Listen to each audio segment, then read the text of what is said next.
in if you got a real estate need. All right. So I had the opportunity to hop on another podcast. There was someone that reached out on LinkedIn a couple weeks back, and I was able to share my story about getting into the real estate business, getting into investing in real estate, able to share more of my background as an operator and so forth. So we covered quite a few topics.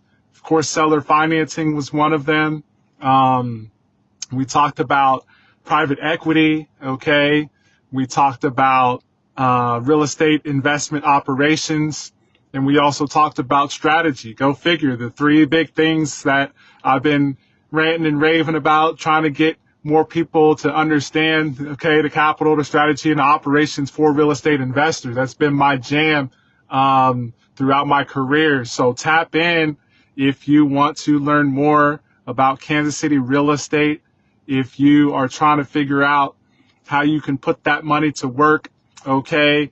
There are opportunities, like I said before, private equity, and then also private money lending is a huge play for those with deep pockets who may not necessarily want to take as much risk doing renovation projects, having to go through the process of the refi, you name it. So there's different ways to get to it via real estate, okay? So especially for my service providers out there, tap in. I really feel called to connect with more contractors, property managers, agents, and even wholesalers who are looking to grow their investment portfolio.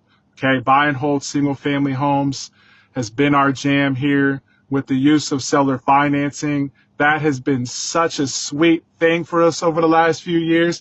Shit, for me over the last 10 plus years, y'all. But as things have shifted with interest rates, the economy, inflation, and so forth, more and more investors the last handful of years have been getting on board with seller financing. And, you know, I've talked about it in the past, and I do longer form videos on my YouTube channel, but there are some really sweet things that you can do as a real estate investor, getting creative, doing seller financing, helping create more home ownership opportunities, getting a little bit more money in your pocket, a little bit more cash flow, that's actual cash flow, that's actually a little bit more passive. So if that sounds cool to you, reach out. If you want to learn more about real estate, you want to learn more about me and my story, tap in, okay? And until next time, right, let's eat. Take care. Peace, y'all.